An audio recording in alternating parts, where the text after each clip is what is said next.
All right, so get this. Today's deep dive is, well, it's a little different. Oh, how so? Well, we're diving into this text, and get this. It's called Father's Love Letter. Okay, Father's Love Letter. I like it. Intriguing title. What's it all about? That's the thing. It claims to be a message from God himself. Wow, talk about a bold statement. That's certainly going to raise some eyebrows. Right. And it's online too, fathersloveletter.com, which, adds a whole other layer to it. The internet, always adding layers. I'm in.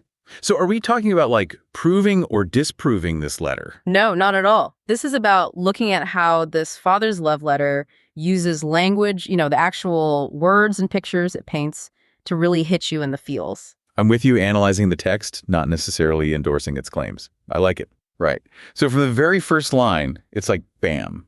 It tells you that God, or at least whoever wrote this, knows absolutely everything about you. And I mean everything. Okay, I'm hooked. Give me an example. Okay, it literally says the very hairs on your head are numbered.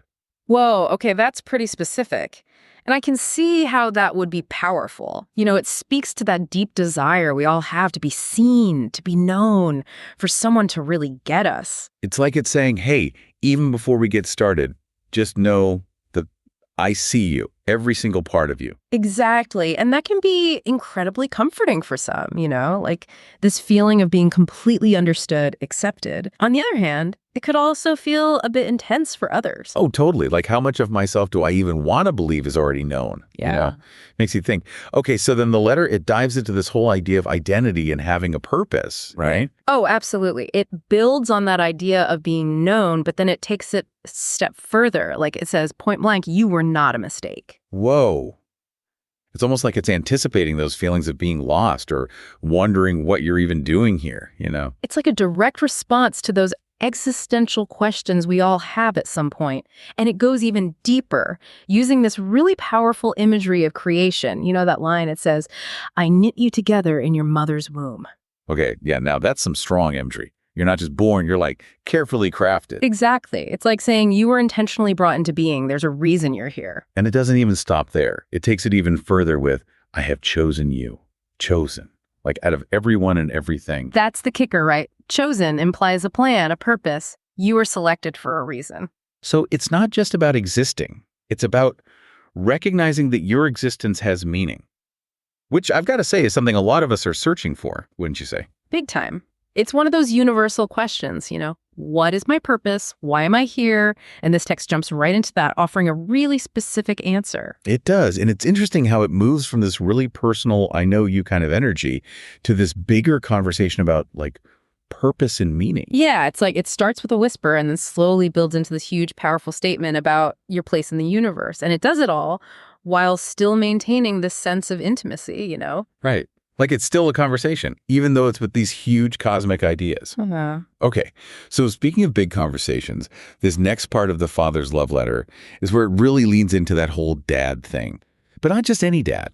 Okay, so before the break, we were talking about Father's Love Letter and how it like establishes this really personal connection and then gets into this whole idea of having a purpose.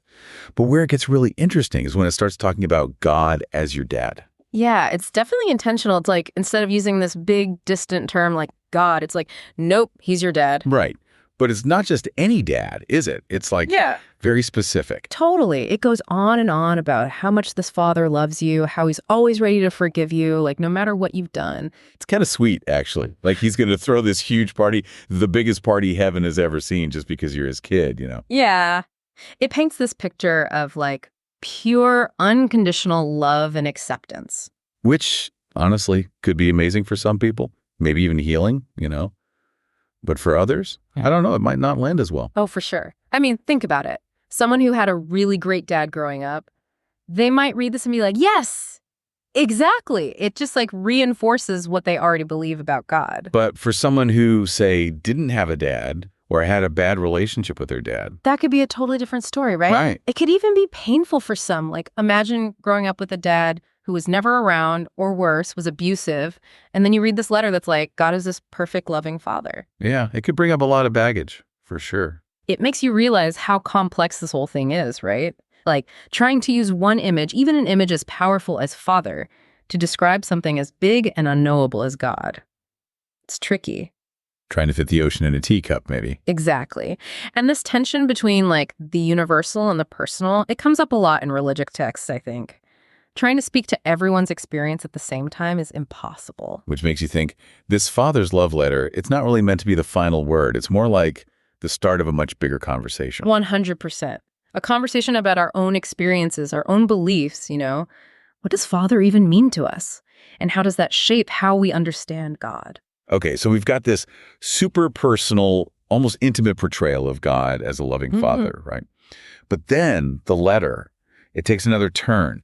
It brings in this idea of Jesus and reconciliation. Yeah. Did you notice that? Like the tone kind of shifts a bit there. Yeah, definitely. The first part is all about like you and God, this one-on-one relationship. But then it's like, oh, and don't forget about Jesus. Right. So for our listeners who aren't super familiar with all the ins and outs of like Christian theology, break it down for us a little. What's the big deal with Jesus in all of this? Okay, so in Christian belief, Jesus is like God's son, but he's also fully God himself. It's kind of a paradox, but the idea is that he's both divine and human at the same time. Okay, I think I'm following. And he was sent here to, bridge the gap between us and God? Exactly. Like somehow there's this separation between us and God because of sin. Sin. Okay, that's a whole other deep dive right there. Right, we could talk about that for hours. But basically, it's anything that separates us from God. So we messed up, and now we need a way back. Exactly. And that's where Jesus comes in. The letter says that Jesus is the exact representation of God. So to understand God, you got to look at Jesus. So Jesus is like, I don't know, the ultimate translator. He helps us understand something that our human brains can't fully grasp. That's a really good way to put it. And the idea is that his death, like his sacrifice, it was the ultimate act of love that allows us to be reconciled with God. Wow, okay. So much to unpack there. We've got God as the loving father, Jesus as the bridge, this whole concept of sin and reconciliation. It's a lot. But how does it all connect back to the main message of the letter? I think it all comes down to love, really. This overwhelming, unconditional love that God has for us, even though we're, a bit messy. And it's through Jesus, at least according to this letter, that we can really experience that love. So we're back. Still diving deep into Father's love letter, and man, this thing is really something. We've talked about being known by God, the whole Father thing, even those big, kind of scary ideas like sin and needing to be reconciled. It's a lot to take in, that's for sure, but it's all wrapped up in this very personal, like conversational tone. Totally. And just when you think you've got a handle on it, bam, it will hit you with this question. Will you be my child? Right. Like, whoa, hold on a minute. After all that, now it wants a response from me. Right. It's like it's saying after this whole emotional roller coaster, okay, what do you say? Are you in? Talk about a cliffhanger. It's bold. And it's smart, ending on a question like that. It forces you to think about everything you've just read and actually respond. It's not just telling you what to believe. It's inviting you into something. It's almost like that scene in a movie, Yeah. Everyone's dancing, laughing, and you just know something huge is about to happen. Totally. And it plays on that very human need for connection, for belonging. We all want to be part of something bigger than ourselves, right? 100%. So as we wrap up our deep dive on Father's love letter, what's your big takeaway? What really stuck with you? Even with all the talk about God and Jesus and all that, what really gets me is how powerful language can be. I mean, whether you believe every word of this letter or not, you can't deny that it evokes something, this feeling of being known, being loved, being part of something bigger. That's a really good point. It's like, even if you're not religious, there's something universal about those desires, right? Yeah. To be known, to be loved, to have a purpose. Exactly. And in a world that often feels kind of cold and chaotic, a message like that, it's comforting. Like a little whisper saying, hey, you're not alone in this. I like that. So for our listeners who are now completely sucked in by Father's love letter, where can they find it? It's all over the internet, but the website is fathersloveletter.com. I really do encourage everyone to check it out, even if it's just to appreciate how words can be used to explore those big existential questions. Absolutely. And on that note, we've reached the end of another deep dive. We hope you enjoyed exploring Father's love letter with us. And until next time, keep those brains buzzing and keep asking those big questions.